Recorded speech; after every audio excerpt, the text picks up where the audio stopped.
स्वरूप का बोध इसके लिए बहुत जरूरी है।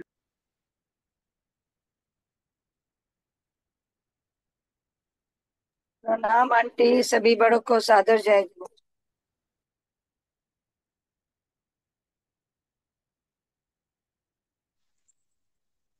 प्रणाम दीदी, सभी को सादर जय जिनेन्द्र। सभी को सादर जय जिनेन्द्र। ललिता दीदी को प्रणाम। सभी को सादर जय। बड़ों को प्रणाम, सभी को जय माँ जिनेन्द्र। माँ माँ माँ माँ। ललिता जी को प्रणाम, सबको सादर जय जिनेन्द्र। दीदी को दीदी प्रणाम, सबको सादर जय जिनेन्द्र। दीदी को प्रणाम, सभी को जय जिनेन्द्र। सभी व्यक्ति को वंदना, बड़ों को प्रणाम, दीदी को चरण स्पर्श। सावधान। ओकारं बिंदु संयुक्तं नित्यं ध्यायन्ति योगिनः मोक्षदं चैव ओंकाराय नमो नमः। अविरल सद्गुणोग प्रक्षाली सकल भूतल कलंका मुनिभिरूपासि तीर्था सरस्वती हरितुन दूरितम् अज्ञानतिमिरान्धानां ज्ञानाञ्जनशलाकया चक्षुरुन्मीलितं येन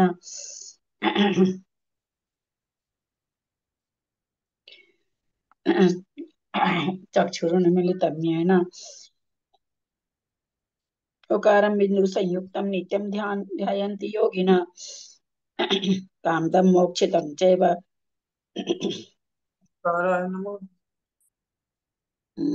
एक मिनट, असल में कोई मैसेज लिख रहे हैं इसीलिए इसीलिए गड़बड़ हो जाए।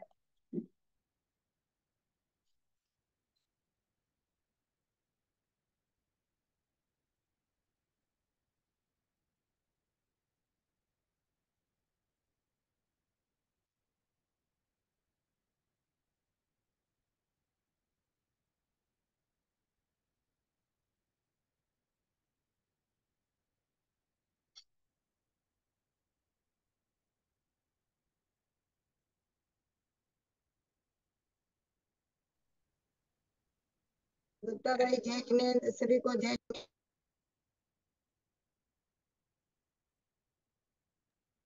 दीदी को प्रणाम, सभी को सादर जय जिनेन्द्र।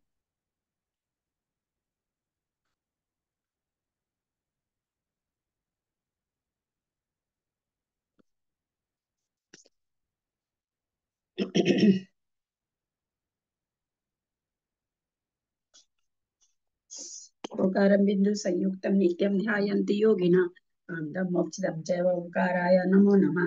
अविरल सद्गुणोग प्रक्षाली सकल भूतल कलंका मुनिभिरूपासि तीर्था सरस्वती हरितुन दूरितम् अज्ञानतिमिरान्धानां ज्ञानाञ्जनशलाकया चक्षुरुन्मीलितं येन तस्मै श्री गुरुवे नमः। श्री परम गुरुवे नमः। परम्पराचार्य गुरुभ्यो नमः। सकल कलुष विध्वंसकं श्रीशां परिवर्धकं धर्म संबंधकं भव्य जीवन प्रतिबोधकारकं पुण्य प्रकाश पापनाशमिदं शास्त्रं श्री आदि पुराण ग्रंथराज नामधेयम् अस्य मूल ग्रंथ कर्तार श्री सर्वज्ञ देवास्तदोत्तर ग्रंथ कर्तार श्री गंधर देवा प्रतिगंधर देवा तेषां पचम सार्ता महासाध्य श्रीमद जिनसेनाचार्य न विरचितमिदं शास्त्रं श्रोतारः सावधानतया शृण्वन्तु। मंगलम भगवान वीरो मंगलम गौतमो गनि मंगलम कुंद कुंजाद्यो जैन धर्मोस्तु मंगलम सर्वमंगल मांगल्यम सर्वकल्याणकारकम प्रधानम सर्वधर्मानां जैनम जयतु शासनम जैनम जयतु शासनम जैनम जयतु शासनम सरस्वती नमस्तुभ्यं वरदे कामरूपिणी विद्यारंभं करिष्यामि सिद्धिर्भवतु मे सदा।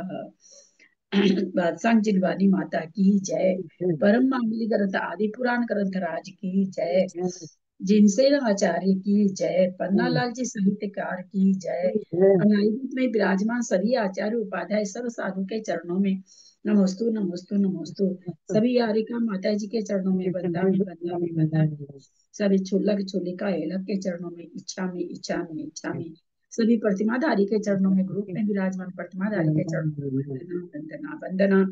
ग्रुप में विराजमान कुछ जनों का सादर चरण स्पर्श सभी से सादर जय जिनेन्द्र। श्रीमते बड़ों सकल को सादर प्रणाम, सभी को सादर जय जिनेन्द्र। ज्ञान धर्मचक्र वृते भद्रे नमः संसार भीम से। बोलो आदिनाथ भगवान की जय। शर्मिला कौन पढ़ेगा? कहाँ से पढ़ेगा?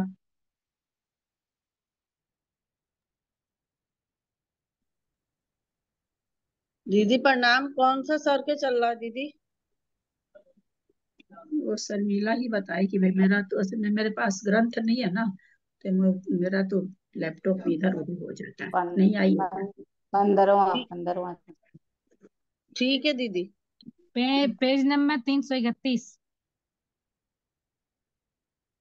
कौन पढ़ेगा? शर्मिला नहीं आई क्या? 76। अभी नहीं आई है क्या? शर्मिला अटेंड नहीं करी है क्या? पुष्पा लुवाड़ी का है, शायद पुष्पा का ही है। प्रणाम हाँ दीदी, हाँ सबको जय शायद पुष्पा जिनेंद्र। लुवाड़ी का ही है। आंटी जी बोलो। जय जिने। हाँ, प्रणाम दीदी, सबको जय जिनेंद्र। पुष्पा लुहाड़िया बोल रही हो ना दीदी? हाँ हाँ पुष्पा लोहाड़िया है। पढ़ रही हूँ। सबको जय जिने। भगवान का वह विभोग उत्सव केवल मनुष्य लोग की प्रतीक के लिए ही नहीं हुआ था, किंतु उसने स्वर्ग स्वर्गलोक में भी भारी प्रीति को विस्तृत किया था। भगवान वृषभ देव की दोनों महादेवियां उत्कृष्ट उर्वों, सुंदर सुंदर जांघाओं और कोमल चरण कमलों से सहित थे। यद्यपि उनका सुंदर कटिभाग अधर अर्थात नीचा नीचा था, पक्ष में नाभि से नीचे रहने वाला था, तथापि उससे संयुक्त शरीर के द्वारा उन्होंने समस्त संसार को जीत लिया था। वे दोनों ही देवियां अत्यंत सुंदर थी। उनका उदर कृश था और उस कृश उदर पर वे जिस पतली रोम राज्य को धारण कर रही थी, वे ऐसी जान पड़ती थी मानो कामदेव रूपी मदोन्मत्त हाथी के मद की अग्रधारा ही हो। वे देवियां जिस नाभि को धारण कर रही थी, वे ऐसी जान पड़ती थी मानो काम रूपी रस की कुपिका ही हो, अथवा रोमराजी रूपी लता के मूल में चारों ओर से बंधा हुआ पाल ही हो। जिस प्रकार पाल माने क्या होता है आंटी जी? हाँ पाल, चारों ओर से बंधा हुआ पाल ही हो। नहीं, वो नहीं होता क्या पाल? नाव में जो बांधते हैं, छोटी नाव में ऊपर पड़ना रहता ना कपड़ा। अच्छा, कभी ध्यान दिए हैं क्या? हाँ है नाल नाल जिससे वो मतलब चारों नाव में। डगमगाती, हाँ नाव डगमगाती नहीं है, पाल से अच्छी तरह चलती रहती है। हाँ, जिस प्रकार कमलिनी कमल पुष्प की बोडियों को धारण करती थी। बोडियों की माने बोडियों को धारण करती थी।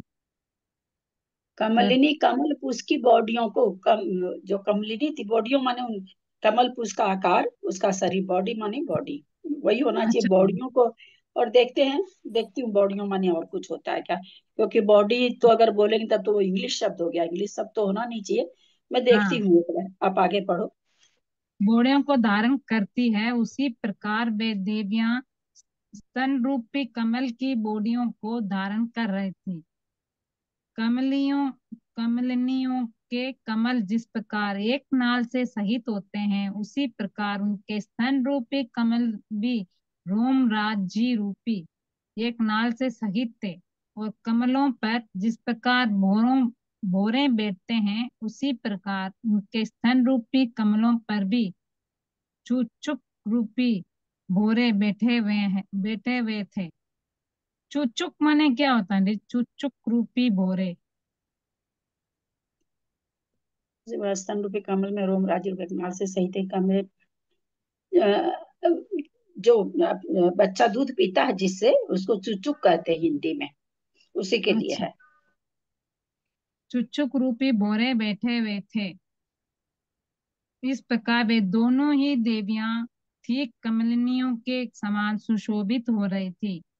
उनके गले में जो मुक्ताहार अर्थात मोतियों के हार पड़े हुए थे, मालूम होता है कि उन्होंने अवश्य ही अपने नाम के अनुसार मुक्त प्लस आहार आहार त्याग अर्थात उपवास रूप तप तपा था, और इसीलिए उन मुक्ताहारों ने अपने मुक्त तप के फल स्वरूप उन देवियों के कंठ और कुछ के स्पर्श से उत्पन्न हुए सुखरूपी अमृत को प्राप्त किया था। कुछ माने क्या रंग, कुछ के स्पर्श से। गले में मुक्ताहार उन्होंने अवश्य अपने नाम के मुक्ताहार त्याग उपवास तपा था। कहाँ पर है? लास्ट लाइन मतलब देवियों के कंठ के, हाँ एक मिनट, अपने उक्त तप के फल स्वरूप उन देवियों के कंठ और कूच के स्पर्श से उत्पन्न हुए सुख रूपी अमृत को प्यार, वही वो स्तन के लिए कहा जा रहा है।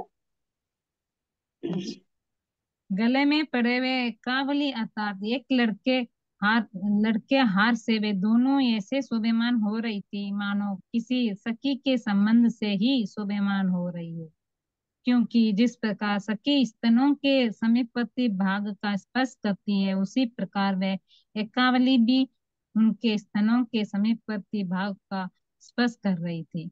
सखी जिस प्रकार कंठ से संसर्ग रखती है अर्थात कंटालिंगन करती है उसी प्रकार वह एकावली भी उनके कंठ से संसर्ग रखती थी अर्थात ये कंठ में कमल पुष्प की ये लिखा हुआ ना, कमलिनी कमल पुष्प की बोड़ियों को धारण करती थी, जहाँ पर उसके बीज बीज कमल के फूल के अंदर में बीचों बीच देखते हैं बीज होता है, बीज उसको पद्म कोश भी कहते हैं। तो बोड़ियों मतलब पद्म कोश, वो बीच के हिस्से को पद्म कोश, उसको बोड़ियां कहते हैं। पद्म कोश, पद्म कोश, पद्म नहीं पद्म कोश, पद्म कोश। हाँ उसके बीचों बीच जो बीच का हिस्सा जो होता है। ठीक। सखी कमल गट्टा होता है दीदी उनका नाम। हाँ कमल गट्टा होता है उसका नाम, जो हम लोग बहुत पहले पबोड़ी चढ़ाते थे ना मंदिर में, वो जो सूख जाती थी। उससे कमल कमल के पुष्प से ही कमल गट्टा निकलता है क्या? हाँ उसी से निकलता है वो तो ग्रीन ग्रीन। नहीं कमल गट्टा अलग होता है।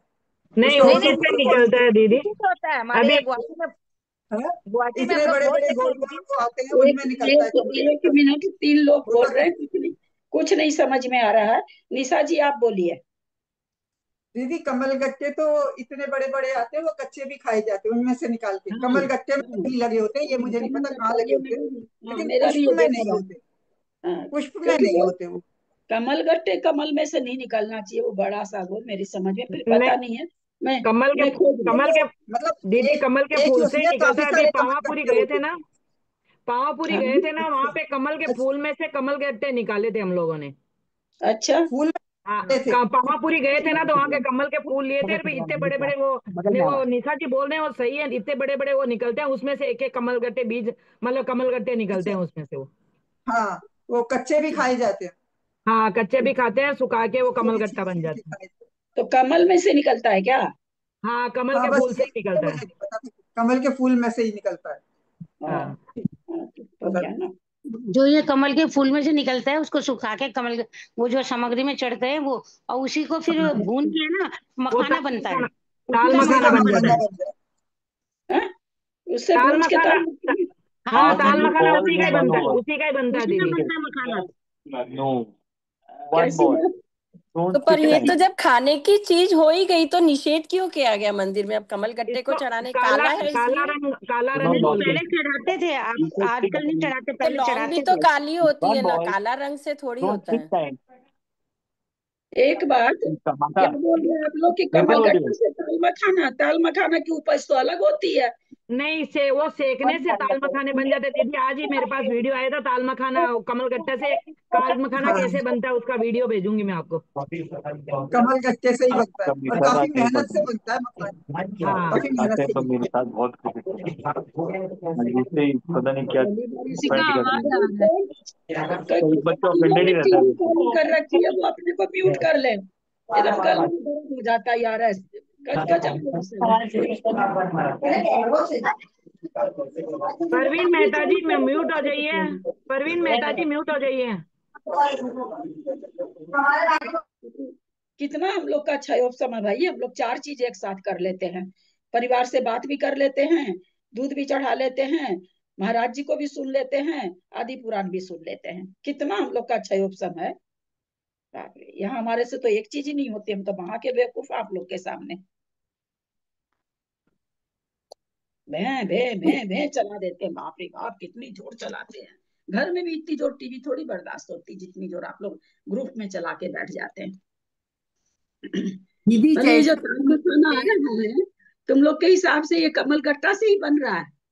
हाँ दीदी, जैसे फूल में से बीज होता है ना, हर फ्लावर में से बीज बनता है, ऐसे कमल के फ्लावर का वो बीज है। जैसे मूंग का फल आता है, फूल आता है, उसमें मूंग का वो ये बनता है ना, इसी तरह से कमल के वो फूल में से कमल वो गोल बनता है। मैं आज पहली बार ही सुनी। नहीं नहीं, सही बात है, उसमें से और मखाना कमल होगा। और ये तो कमल सुना गट्टे हुआ के कि तालाब में होता है, ताल मखाना तालाब में होता है, तो हो सकता है फिर वो कमल से होता है, इसीलिए ऐसा कमल होगा। गट्टे से, कमल हाँ। गट्टे से कमल बनता है वो। गट्टे से ही। मैं आज पहली बार ही सुन रही है बात, कमल गट्टे का ही है पहले ताल मखाना। मेरे को पहले नॉलेज तो नहीं कमल था। गट्टे के वो फूल ना मिलते थे बाजार में, खूब बिकते थे। कमल गट्टे से तो मखाने बनते हैं। हाँ, वही बात तो हो कमल रही है। गट्टे से तो मखाने बनते हैं। वो पहले कमल निशा गट्टे दीदी मंदिर में अभी भी मिल चढ़ाते थे रहे हम लोग। हैं। आप लोग को पहले देखने कमल को गट्टे मिल- मंदिर में चढ़ाते थे ना, फल की जगह, फल में। हाँ, फल की जगह वही चलिए आगे चढ़ाते। पढ़ाई हाँ, कर। वो काले काले से होते थे, गोल गोल छोटे छोटे से। आंटी जी पढ़ो। हाँ आप हाँ, पढ़िए। अर्थात कंटालिंगन करती है, उसी कहाँ तक प्रकार पढ़ वह दिया? भी कैसे अर्थात कंठ में पड़ी हुई थी। सखी जिस प्रकार स्वच्छ अर्थात कपट रहित निर्मल हृदय होती है, उसी प्रकार वह कावली भी स्वच्छ निर्मल थी। और सखी जिस प्रकार स्निग्ध मुक्ता होती होती है, अर्थात स्नेह ही पति के द्वारा छोड़ी भेजी जाती है, उसी प्रकार वह एकावली भी स्निग्ध मुक्ता थी, अर्थात चिकने मोतियों से सहित थी।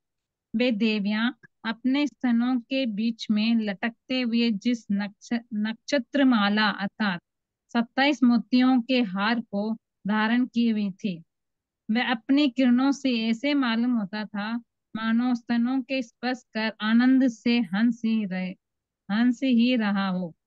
वे देवियां नखों की किरणें रूपी पुष्प के विकास से हास्य की शोभा को धारण करने वाली कोमल, सुंदर और सुसंगठित भुजलताओं को धारण कर रही थी।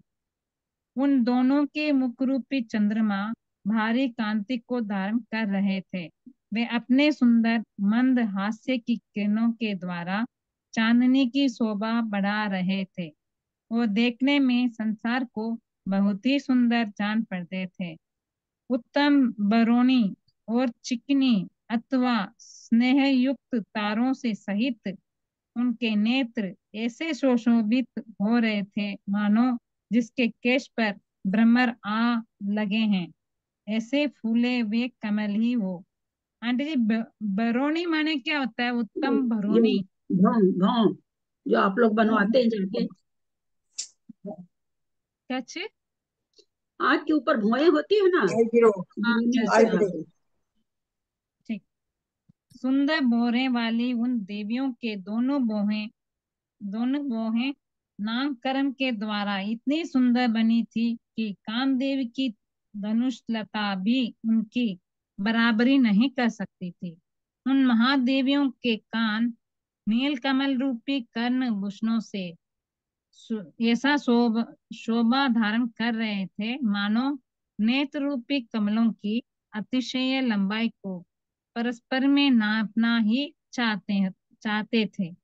वे देवियां अपने ललाट तट पर लटकते हुए जिन अलकों अलकों को धारण कर रही थी, अलकों को माने वे ऐसे तो अलग अलग इसको अलग पलक इसको कहते हैं, आँख की पलक को अलग कहते हैं, लेकिन यहाँ पर कुछ और है। वे देवियां अपने ललाट तट पर, हमारे ललाट के किनारे लटकते हुए जिन अलकों को, वही बाल के यहाँ पर ललाट रही है, इसके किनारे पर ये लटक रही है ना बाल, उसके लिए कहा हुआ है। अच्छा, वे स्वर्ण पट्ट के किनारे पर जड़े हुए इंद्रनील मणियों के समान अत्यंत सुशोभित हो रहे थे, जिन पर की पुष्पमालाएं ढीली होकर नीचे की और लटक रही थी। ऐसे उन देवियों के केश पाशों के विषय में लोग ऐसी उत्प्रेक्षा करते थे कि मानो कोई काले सफेद सांप को निगल कर फिर से उगल रहे हो। इस प्रकार स्वभाव से मधुर और आभूषणों से उज्जवल आकृति को धारण करने वाली वे देवियां कांतिमती कल्पलताओं की शोभा धारण कर रही थी। उन दोनों के उस सुंदर रूप को देखकर लोगों की यही बुद्धि होती थी कि वास्तव में इन्होंने अपने आप को स्त्री मानने वाली देवनाओं को जीत लिया है। वरों में उत्तम भगवान वृषभ देव उन देवियों से ऐसे शोभायमान हो रहे थे मानो कीर्ति और लक्ष्मी से ही शोभायमान हो रहे हो। और वे दोनों भगवान से इस प्रकार मिली थी। एक मिनट आंटी जी। वे एक मिनट कहाँ पर गया। वरों के उत्तम इस प्रकार मिली थी जिस प्रकार की महान नदियां समुद्रों से मिलती है। वे देवियां बड़ी ही रूपवती थी, कांतिमती थी, सुंदर थी और समस्त जगत को जीतने की इच्छा करने वाले कामदेव की पताकाओं के समान थी। और इसीलिए ही उन्होंने भगवान ऋषभ देव का मन हरण कर लिया था। जिस प्रकार बीच में लगा हुआ कांतिमान पद्मराग मणि हार यशस्वियों के मध्य भाग को अनुरंजित अर्थात लाल वर्ण कर देता है, उसी प्रकार उत्कृष्ट कांति या इच्छाओं से युक्त भगवान वृषभ देव ने भी उन देवियों के मन को अनुरंजित प्रसन्न कर दिया था। यद्यपि कामदेव भगवान वृषभ देव के सामने अनेक बार अपमानित हो चुका था, तथापि वह गुप्त रूप से अपने संसार करता ही रहता था। विद्वानों को इस कारण स्वयं विचार लेना चाहिए। मालूम होता है कि कामदेव स्पष्ट रूप से भगवान को बाधा देने के लिए समर्थ नहीं था। इसीलिए वह उस समय शरीर रहित अवस्था को प्राप्त हो गया था। सो ठीक ही है, क्योंकि विजय की इच्छा करने वाले पुरुष अनेक उपायों से सहित होते हैं, कोई ना कोई उपाय अवश्य करते हैं। अथवा कामदेव शरीर रहित होने के कारण इन देवियों के शरीर में प्रविष्ट हो गया था और वहां किले के समान स्थित होकर अपने बाणों के द्वारा भगवान को घायल करता था। इस प्रकार उन देवियों के साथ भोगों को भोगते हुए जगत गुरु भगवान वृषभ देव का बड़ा भारी समय निरंतर होने वाले उत्सवों से क्षण भर के समान बीत गया था। अतंतर किसी समय यशस्वती महादेवी राजमहल में सो रही थी। सोते समय उसने स्वप्न में ग्रसी हुई पृथ्वी, सुमेरु पर्वत, चंद्रमा सहित सूर्य, हंस सहित सरोवर तथा चंचल लहरों वाला समुद्र देखा। स्वप्न देखने के बाद मंगल पाठ पढ़ते हुए बंदी जनों के शब्द सुनकर वे जाग पड़ी। उस समय बंदी जन इस प्रकार मंगल पाठ पढ़ रहे थे कि हे दूसरों का कल्याण करने वाली और स्वयं सैकड़ों कल्याणों को प्राप्त होने वाली देवी, अब तू जाग, क्योंकि तू कमलिनी के हो समान गया शोभा तो हो करने गया ना। वाली है। हो गया। ठीक। बीना जी मेरठ पढ़िए। अच्छा, मैं पढ़ रही हूँ। तो सबको जय जिनेन्द्र भाभी को प्रणाम, सादर प्रणाम। पेज 234 और सूत्र नंबर 101। उस समय बंदी जन इस प्रकार मंगल पाठ पढ़ रहे थे कि हे दूसरों का तू कमलनी के समान शोभा धारण करने वाली है, इसलिए यह तेरा एक लाइन छोड़ दिया। अच्छा ठीक है, कल्याण करने वाली और स्वयं सैकड़ों कल्याणों को प्राप्त होने वाली देवी, अब तू जाग, क्योंकि तू कमलनी के समान शोभा धारण करने वाली है, इसलिए यह तेरा जागने का समय है। भावार्थ, जिस प्रकार यह समय कमलनी के जागृत विकसित होने का है, उसी प्रकार तुम्हारे जागृत होने का भी है। हे मातः, पृथ्वी, मेरु, समुद्र, सूर्य, चंद्रमा और सरोवर आदि जो अनेक मंगल करने वाले शुभ स्वप्न देखे हैं, वे तुम्हारे आनंद के लिए हों। हे देवी, यह चंद्रमा रूपी हंस चिरकाल तक आकाश रूपी सरोवर में अंधकार रूपी शैवाल को खोजकर अब खेद खिन होने में ही मानो अस्ताचल रूपी वृक्ष का आश्रय ले रहा है। आंटी, अर्थात शैवाल माने अंधकार रूपी शैवाल को खोजकर।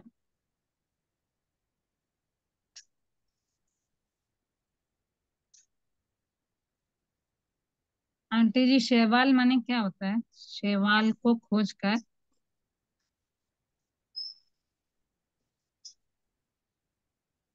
आकाश रूपी पानी के सरोवर ऊपर में। जो काई आ जाती है उसको शैवाल कहते हैं। जमे हुए पानी के ऊपर जो काई आ जाती है उसको शैवाल कहते हैं। काली काली, हाँ। अर्थात अस्त हो रहा है। ये तारा रूपी हंसियां आकाश रूपी सरोवर में चिरकाल तक तैर कर अब मानो निवास करने के लिए ही अस्ताचल के शिखरों का आश्रय ले रही हैं, अस्त हो रही हैं। हे देवी, यह चंद्रमा कांति रहित हो गया है।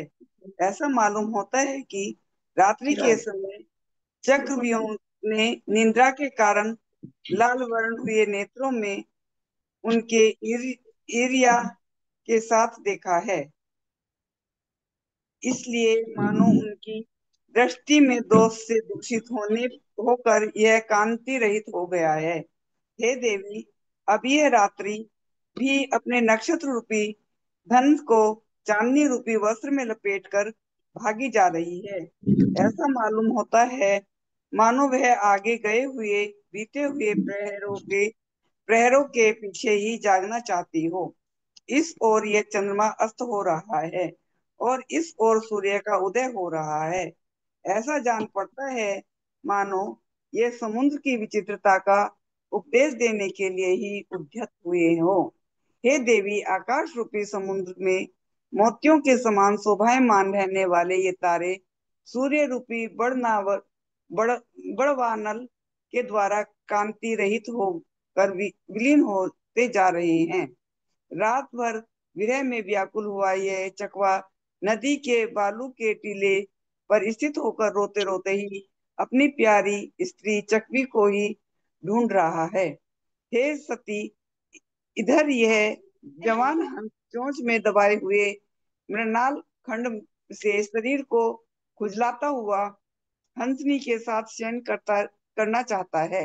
हे देवी, इधर यह कमलनी अपने विकसित कमल रूपी मुख को धारण कर रही है और इधर यह कुमुदनी मुरझाकर नर्म मुख हो रही है, अर्थात मुरझाए हुए कुमुद को नीचा कर रही है। इधर तालाब के किनारों पर ये कुरूर पक्षियों की स्त्रियां तुम्हारे नुपुर के समान उच्च और मधुर शब्द कर रही हैं।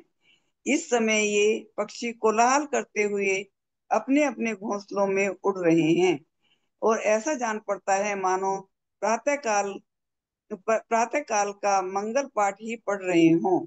इधर प्रातः काल का समय पाकर ये दीपक कंचुकियों राजाओं के अंतःपुर में रहने वाले वृद्धिया नपुंसक पहरेदारों के साथ साथ ही मंदता को प्राप्त हो रहे हैं, क्योंकि जिस प्रकार कंचुकी स्त्रियों के संस्कारों से रहित होते हैं, उसी प्रकार दीपक भी प्रातः काल होने पर स्त्रियों के द्वारा की हुई सजावट से रहित हो रहे हैं। और कंचुकी जिस प्रकार परीक्षण दशा अर्थात वृद्ध अवस्था को प्राप्त होते हैं, उसी प्रकार दीपक भी परीक्षण दशा अर्थात क्षीण बत्ती वाले हो जाते हैं। हे देवी, इधर तुम्हारे घर में तुम्हारा मंगल करने की इच्छा से यह कुब्बजक तथा वामन आदि का परिवार तुम्हारी प्रतीक्षा कर रहा है। इसीलिए जिस प्रकार मानसरोवर पर रहने वाली राजहंस पक्षी प्रिय बल्लभा हंसनी नदी का किनारा छोड़ देती है, उसी प्रकार भगवान ऋषभ देव के मन में रहने वाली और उनकी प्रिय बल्लभा तुम भी सैया छोड़। इस प्रकार जब बंदी जनों के समूह जोर जोर से मंगल पाठ कर रहे थे, तब वह यशस्वती महादेवी जागने वाले दुर्बियों के शब्दों से धीरे धीरे निद्रा रहित हुई, जाग उठी और सैया छोड़कर प्रातः काल का मंगल स्नान कर प्रीति से रोमांचित शरीर हो अपने देखे हुए स्वप्न का यथार्थ फल पूछने के लिए संसार में प्राणियों के हृदयवर्ती अंधकार को दूर करने वाले अतिशय प्रकाशमान और सबके स्वामी भगवान ऋषभ देव के समीप उस प्रकार पहुंची जिस प्रकार कमलनी संसार के मध्यवर्ती अंधकार को नष्ट करने वाले और अतिशय प्रकाशमान सूर्य के सम्मुख पहुंचती है। भगवान के समीप जाकर वह महादेवी अपने योग्य सिंहासन पर सुख पूर्वक बैठ गई। उस समय महादेवी साक्षात लक्ष्मी के समान सुशोभित हो रही थी। तदंतर उसने रात्रि के समय देखे हुए स्वप्न भगवान के से निवेदन किए और अवधि ज्ञान रूपी दिव्य नेत्र धारण करने वाले भगवान ने भी नीचे लिखे अनुसार उन सपनों का फल कहा कि हे देवी, सपनों में जो तूने सुमेरु पर्वत देखा है, उससे मालूम होता है कि तेरे चक्रवर्ती पुत्र होगा।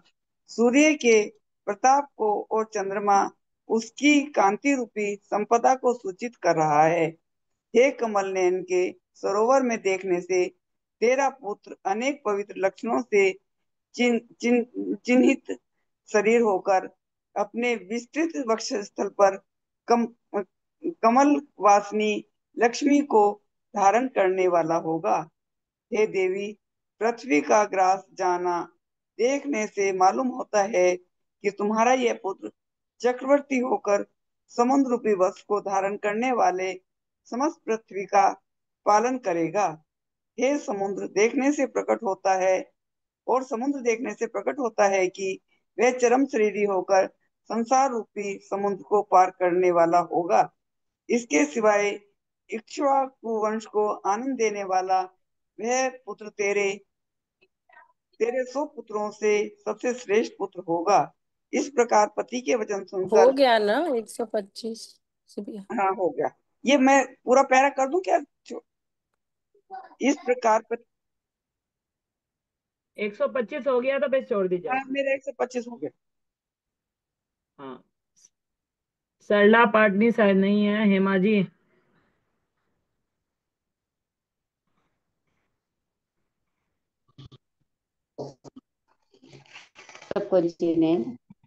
हाँ, हेमा मौसी बढ़िया।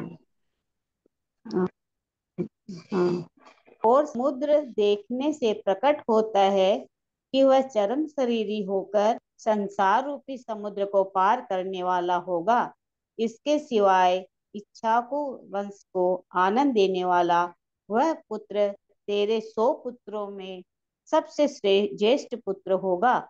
इस प्रकार पति के वचन सुनकर उस समय वह देवी हर्ष के से ऐसी वृद्धि को प्राप्त हुई थी जैसे कि चंद्रमा का उदय होने पर समुद्र की बेला वृद्धि को प्राप्त होती है।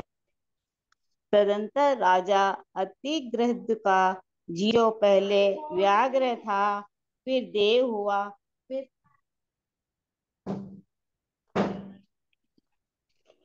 देव हुआ, इनके फिर बाद है ना एक दो सुबह नए हुआ लोग जो और जुड़े फिर थे ना, इनके बाद एक दो नए लोग जो जुड़े थे उनको उनसे पहले पढ़वा लो। बीच में दिए थे ना फोन नंबर एक, जो भी मुझे याद नहीं रहता है। हाँ, मालती जी का ऐड कर रही है मैंने, 41 में है उनका नंबर। और एक और था ना, कोई 2 लोग दिए थे ना, एक ही जन दिया था क्या? एक ही जन दिए थे दीदी, मालती जी ने। ठीक ठीक, उनका नंबर ऐड कर दिया। वहां से च्युत होकर यशस्वी महादेवी के गर्भ में आकर निवास करने लगा। वह देवी भगवान विष्णुदेव के दिव्य प्रभाव से उत्पन्न हुए गर्भ को धारण कर रही थी। यही कारण था कि वह अपने ऊपर आकाश में चलते हुए सूर्य को भी सहन नहीं करती थी। वीर पुत्र को पैदा करने वाली वह देवी अपने मुख की कांति तलवार रूपी दर्पण में देखती थी और अतिशय मान करने वाली वह उन तलवार में पड़ती हुई अपनी प्रतिकूल छाया को भी नहीं सहन कर सकती थी। जिस प्रकार वर्षा का समय आने पर मयूर जल से भरी हुई मेघमाला को बड़ी ही उत्सुक दृष्टि से देखते हैं, उसी प्रकार भगवान ऋषभ ये देव भी भरत का जीव है। तदंतर राजा अतिगृध का जीव पहले जो व्याघ्र था, फिर देव हुआ, फिर सुबाहु हुआ, फिर सर्वार सिद्धि में अमहिंद्र हुआ। वहां से च्युत होकर यशस्वी महादेवी के गर्भ में आकर निवास करने लगा।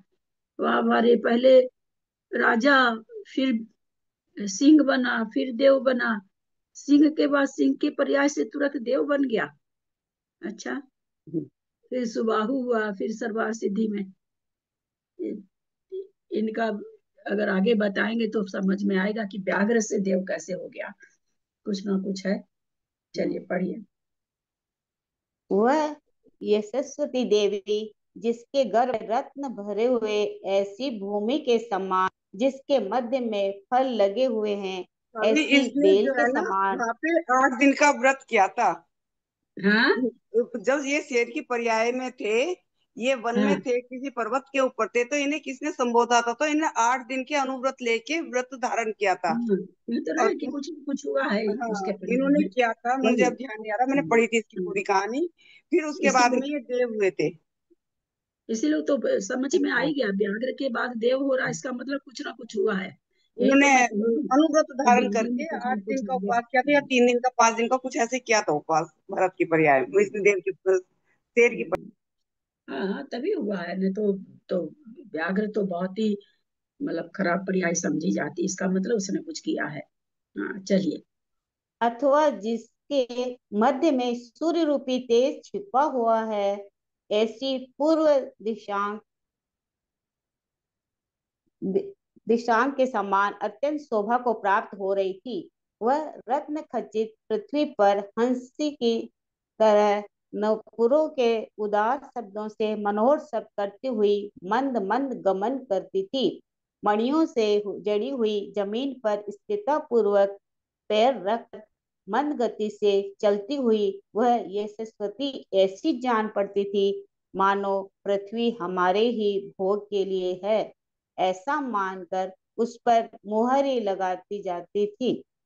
उसके उदर पर गर्भावस्था से पहले की तरह ही गर्भावस्था में भी आंटी वली मोहर माने भंग क्या होता है? अर्थात हाँ, मुहर ही लहाती जाती थी। मुहर माने मुहर मुहर नहीं होती क्या? ऐसे जैसे नाम काम इसी को नहीं देते हैं मुहर को, और क्या कहते हैं? छाप लगाना। हाँ, छाप लगाना। हाँ स्टाम्प हाँ, स्टाम्प। स्टाम्प स्टाम्प तो इंग्लिश में इंग्लिश है। छाप लगाना। वही छाप लगाना, ठीक समझा। वली भंग अर्थात नाभि से नीचे पड़ने वाली रेखाओं का भंग नहीं दिखाई देता था और उससे मानो यही सूचता था कि उस पुत्र अभंग नाश रहित दिग्विजय प्राप्त करेगा। यद्यपि स्त्रियों के गर्भावस्था में उदर की वृद्धि होने से वलिभंग हो जाता है, परंतु विशिष्ट स्त्री होने के कारण यशस्वती के वह चिन्ह प्रकट नहीं हुआ था। गर्भाधारण करने पर उसके स्तनों का अग्रभाग काला हो गया था और उससे यही सूचित होता था कि उसके गर्भ में स्थित रहने वाला बालक अन्य शत्रुओं की उन्नति को अवश्य ही जला देगा, नष्ट कर देगा। परम उत्कृष्ट दोहला उत्पन्न होना, आहारों में रुचि का मंद पड़ जाना, आलस्य सहित गमन करना, शरीर को शिथिल कर जमीन पर सोना, मुख और गालों तक कुछ कुछ सफेद हो जाना, आलस भरे नेत्रों से देखना, अधरोष्ट का कुछ सफेद और लाल होना और मुख से मिट्टी जैसी सुगंध आना, इस प्रकार यशस्वी के गर्भ के सब चिन्ह भगवान ऋषभ देव के मन को अत्यंत प्रसन्न करते थे और शत्रुओं की शक्तियों को शीघ्र ही विजय करता हुआ वह गर्भ धीरे धीरे बढ़ता जाता था, जिसका मंडल देवमान तेज से परिपूर्ण है और जिसका हृदय बहुत ही बड़ा है। ऐसे सूर्य को जिस प्रकार पूर्व दिशा उत्पन्न करती है, उसी प्रकार 9 महीने व्यतीत होने पर उस यशस्वती महादेवी ने देवमान तेज से परिपूर्ण और महापुण्यशाली पुत्र को उत्पन्न किया। भगवान ऋषभ देव के जन्म समय में जो शुभ दिन, शुभ लग्न, शुभ योग, शुभ चंद्रमा और शुभ नक्षत्र आदि पड़े थे, वे ही शुभ दिन आदि उस समय भी पड़े थे। अर्थात उस समय चैत्र कृष्ण नवमी का दिन, मीन लग्न, ब्रह्म योग, धन राशि का चंद्रमा और उत्तराषाढ़ नक्षत्र था। उसी दिन यशस्वती महादेवी ने सम्राट के शुभ लक्षणों को शोभायमान ज्येष्ठ पुत्र उत्पन्न किया था।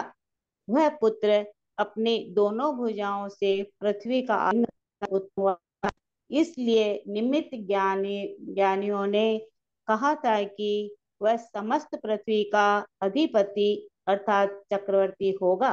वह पुत्र चंद्रमा के समान सौम्य था, इसलिए माता यशस्वती उस पुत्र रूपी चंद्रमा से रात्रि समान सुशोभित हुई थी। इसके सिवाय वह पुत्र प्रातः काल के सूर्य के समान तेजस्वी था, इसलिए पिता भगवान ऋषभ देव उस बालक रूपी सूर्य से दिन के समान दीप्यमान हुए थे। जिस प्रकार चंद्रमा का उदय होने पर अपनी बेला सहित समुद्र हर्ष को प्राप्त होता है, उसी प्रकार पुत्र का जन्म होने पर उसके दादा और दादी अर्थात महारानी मरु देवी और महाराज नाभिराज दोनों ही परम हर्ष को प्राप्त हुए थे। उस समय अधिक हर्षित हुई पति पुत्रवती स्त्रियां तो इसी प्रकार सैकड़ों पुत्र उत्पन्न कर इस प्रकार के पवित्र आशीर्वाद से उस यशस्वती देवी को बढ़ा रही थी। उस समय राज मंदिर में करोड़ों दंडों से ताड़ित हुए आनंद के बड़े बड़े नगाड़े गरजते हुए मेघों के समान गंभीर शब्द कर रहे थे। तुरही, धुंधली, झल्लरी, शहनाई, सितार, शंख, काहल और ताल आदि अनेक बाजे उस समय मानो हर्ष से ही शब्द कर रहे थे, बज रहे थे। उस समय सुगंधित विकसित भ्रमण करते हुए मोरों से सेवित और देवों के हाथ से छोड़ा हुआ फूलों का समूह आकाश से पड़ रहा था, बरस रहा था।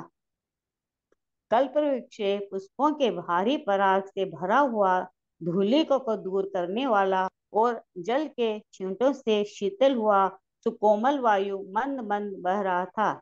उस समय आकाश में जय जय इस प्रकार की देवों की वाणी बढ़ रही थी और देवियों के चिरंजीवी रहो इस प्रकार के सब समस्त दिशाओं में अतिशय रूप से विस्तार को प्राप्त हो रहे थे।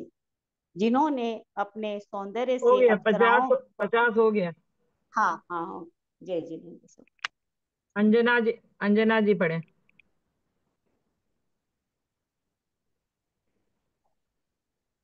अंजना भाभी।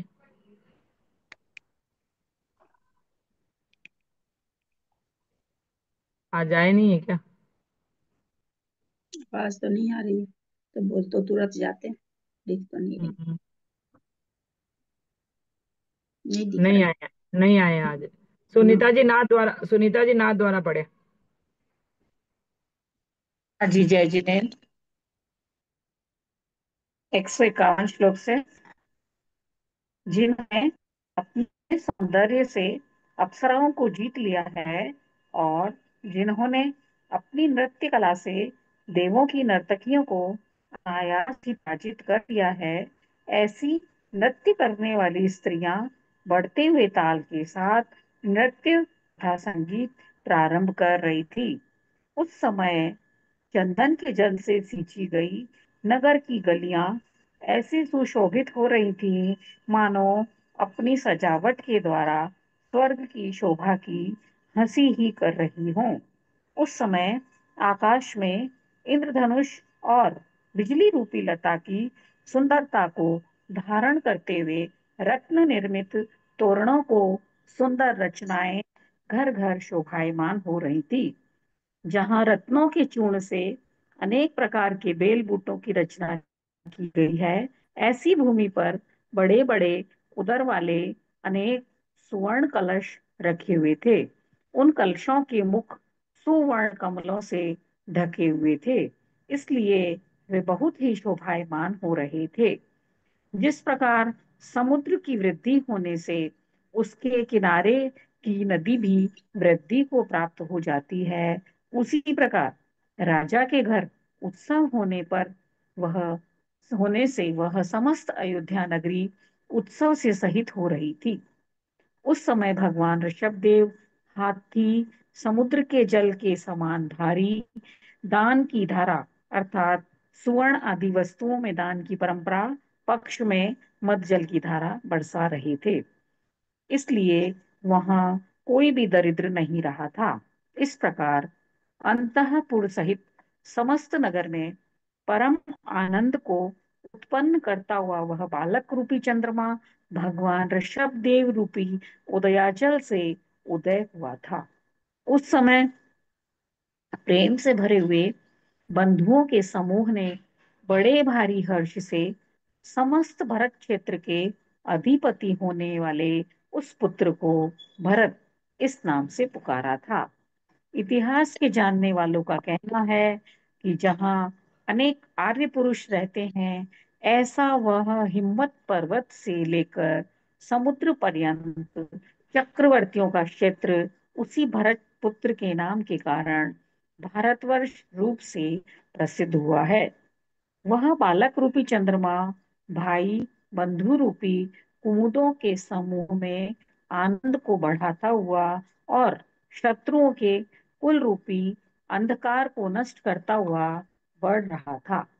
माता यशस्वती के स्तन का पान करता हुआ वह भरत जब कभी दूध के कुरले को बार बार उगलता था, तब वह ऐसा दैदीप्यमान होता था मानो अपना यश ही दिशाओं में बांट रहा हो।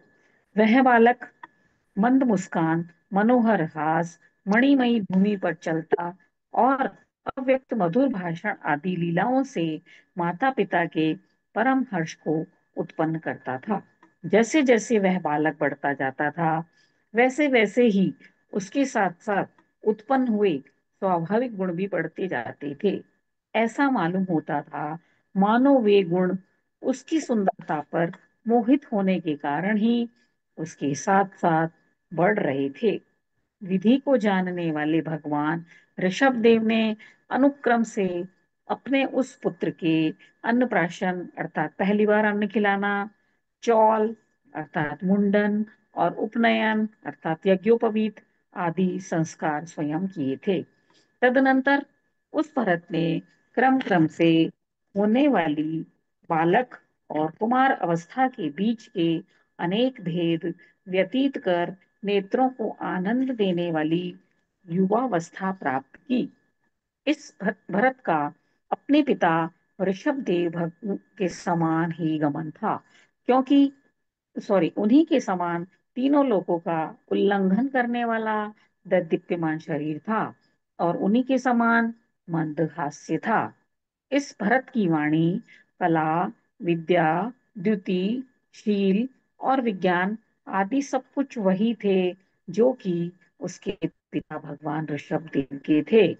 इस प्रकार पिता के साथ तन्मयता को प्राप्त हुए भरत पुत्र को देखकर उस समय प्रजा कहा करती थी कि पिता का आत्मा ही पुत्र नाम से कहा जाता है। आत्मा वही पुत्र नामा सीद। यह बात बिल्कुल सच है। स्वयं पिता के द्वारा जिसके रूप आदि गुणों की प्रशंसा की गई है, जो साक्षात कामदेव के समान है, ऐसा वह भरत अपने मनोहर गुणों के द्वारा सज्जन पुरुषों को बहुत ही मान्य हुआ था। वह भरत 15वें मनु भगवान ऋषभनाथ के मन को भी अपने प्रेम में अधीन कर लेता था। इसीलिए लोग कहा करते थे कि यह 16वां मनु भी उत्पन्न हुआ है और कामदेव के समान सुंदर आकार वाला था, इसलिए समस्त प्रजा के मन में निवास किया करता था। उसका शरीर कभी नष्ट नहीं होने वाली विजय लक्ष्मी से सदा दैदीप्यमान रहता था, इसीलिए ऐसा सुशोभित होता था मानो किसी एक जगह इकट्ठा किया हुआ क्षत्रियों का तेज ही हो। यह कोई अलौकिक पुरुष है, अर्थात मनुष्य रूपधारी देव है। इस बात को प्रकट करता हुआ भरत का बलिष्ठ शरीर ऐसा शोभायमान होता था मानो वह तेज रूपी परमाणुओं से भी बना हुआ हो। अत्यंत ऊंचे मुकुट में लगे हुए रत्नों की किरणों से शोभायमान उसका मस्तक चूलिका सहित मेरु पर्वत के शिखर के समान अतिशय शोभायमान होता था।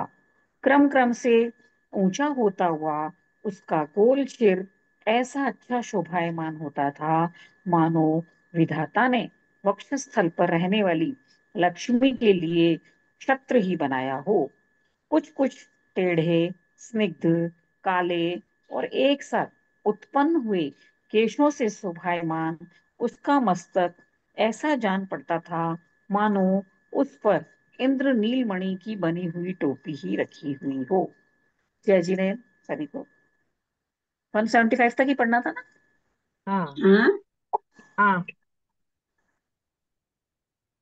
बीना पार्स बिहार जी, बीना जी पार्स बिहार। जय जिनेन्द्र सबको।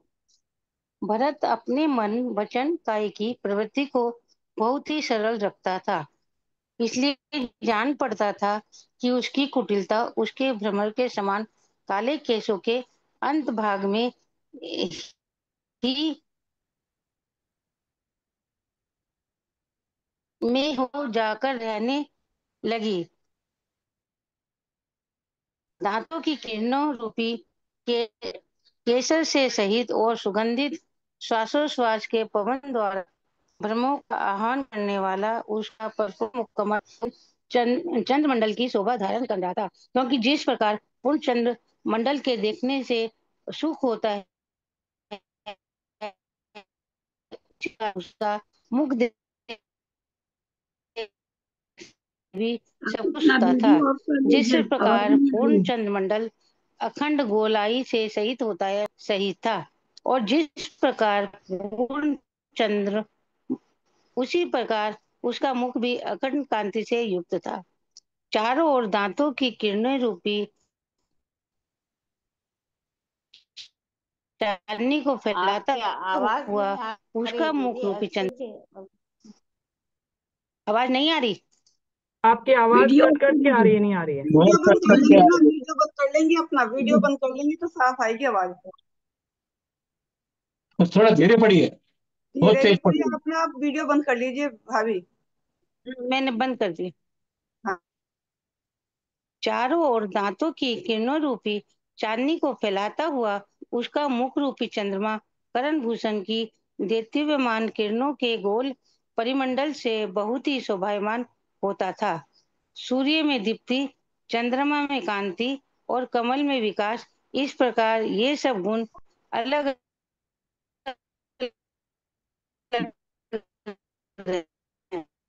परंतु भरत के मुख पर ये सब साथ साथ विद्यमान रहते थे। चंद्रमा 6 से सहित है और कमल प्रत्येक रात्रि में संकोच को प्राप्त होता रहता है, परंतु उसका मुख सदा विकसित रहता था और कभी संकोच को प्राप्त नहीं होता था, पूर्ण रहता था, इसलिए उसकी उपमा किसी के साथ ही दी जाए। उसका मुख सर्वथा अनुपम था। ऐसा मालूम होता है कि उसका मुख कमल सदा विकसित रहने वाली लक्ष्मी से मानो हार ही गया था, अतएव वह वन अथवा जल से निवास करने के लिए प्रस्थान कर रहा था। पट बंधन के उचित और अतिशय कांति युक्त उसके ललाट के बनने में अवश्य ही सूरज की किरणें सहायक सिद्ध हुई थी। शोभायमान कांति से युक्त उसके दोनों कपोल देखकर चंद्रमा अवश्य ही पराजित हो गया था और इसलिए ही मानो विरक्त होकर इनका नेट का प्रॉब्लम है, इसलिए कभी धीरे कभी तेज आ रहा है, स्पीड में आ रहा है, नेटवर्क का प्रॉब्लम से। अब कर लेंगे, थोड़ा सा ही बचा है। हाँ वही, आवाज नहीं आ रही है।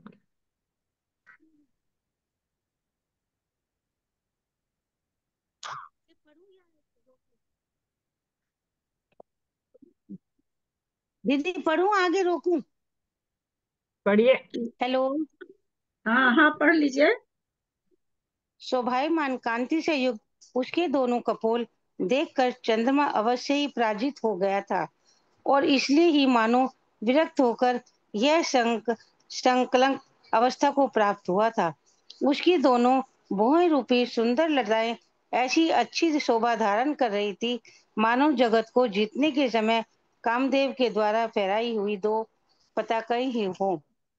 उसके नेत्र रूपी नील कमलों का विकास मुख रूपी आंगन में पड़े हुए फूलों के उपहार के समान शोभायमान हो रहा था, तथा समस्त दिशाओं को चित्र विचित्र कर रहा था, और इसलिए वह आनंद को विस्तृत कर अतिशय प्रसिद्ध हो रहा था।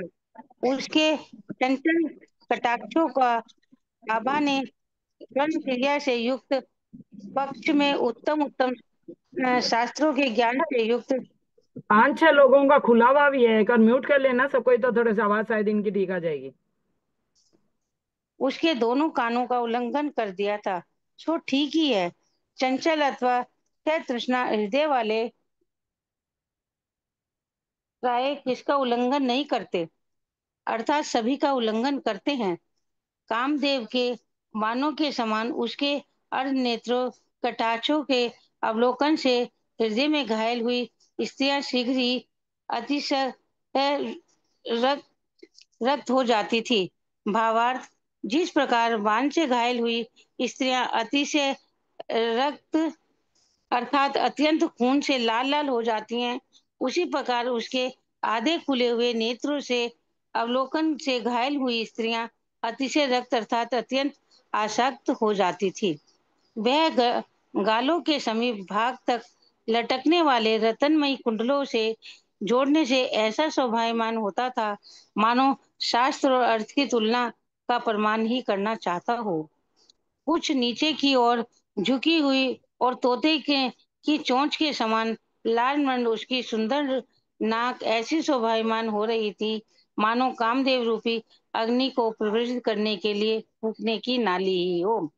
जिस प्रकार जल के कणों से व्याप्त हुआ मूंगा का अंकुर शोभायमान होता है, उसी प्रकार मंद हास्य की किरणों से व्याप्त हुआ उसका अधरोष्ट ऐसा शोभायमान होता था, मानो अमृत से ही सींचा गया हो।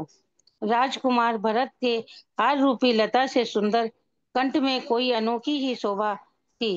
वह नवीन फूले हुए पुष्पों के समूह से सुशोभित शंख के कंठ का उपमा देने योग्य ही हो रही थी। कंठाभरण के लगे हुए रत्नों की किरणों से भरा हुआ उसका वृक्ष स्थल हार रूपी बेल से गिरे हुए रतन दीप की शोभा धारण कर रहा था। वह अपनी भुजा रूप खंभों से प्रयत्न भाग में लटकती हुई जिस हार रूपी लता को धारण कर रहा था, वह ऐसी मालूम होती थी मानो लक्ष्मी देवी के झूला की लता रस्सी ही हो। उसकी दोनों भुजाओं के कंधों पर बाजूबंद के संगठन से भटे पड़ी हुई थी, और इसलिए ही विजय लक्ष्मी ने प्रेम पूर्वक उसकी भुजा की अधोन्नता स्वीकार की थी। उसके बाहुदंड पृथ्वी को नापने के दंड के समान बहुत ही लंबे थे, और उन्हें कुलाचल समझकर उन पर रहने वाली लक्ष्मी परम धैर्य को विस्तृत करती थी। जिस प्रकार अनेक नक्षत्र से आकाश शोभायमान होता है, उसी प्रकार शंख चक्र गदा कुंभ और मीन आदि शुभ लक्षणों से उसका हस्तल शोभायमान था। कंधे पर लटकते हुए यज्ञोपवीत से वह भरत ऐसा सुशोभित हो रहा था, जैसा कि ऊपर बहती हुई गंगा नदी के प्रवाह से हिमाचल सुशोभित रहता है। उसके शरीर की ऊपरी भाग कड़े अनंत बाजूबंद और हार आदि अपने अपने आभूषणों से ऐसे दीप्यमान हो रहे थे, मानो अपने अधोभाग की ओर हंस ही रहा हो। राजकुमार भरत के शरीर के ऊपरी भाग का जैसा कुछ वर्णन किया गया है वैसे ही उसके नीचे के भाग का वर्णन समझ लेना चाहिए, क्योंकि कल्प वृक्ष की शोभा जैसे ऊपर होती है वैसे ही उसके नीचे भी होती है। आगे पढ़ो। नहीं आगे नहीं नहीं। होगा। जय जय सबको। सुमन सुमन सेठी जी हैं, करेंगे क्या? जिनवानी स्तुति करेंगे क्या सुमन सेठी जी?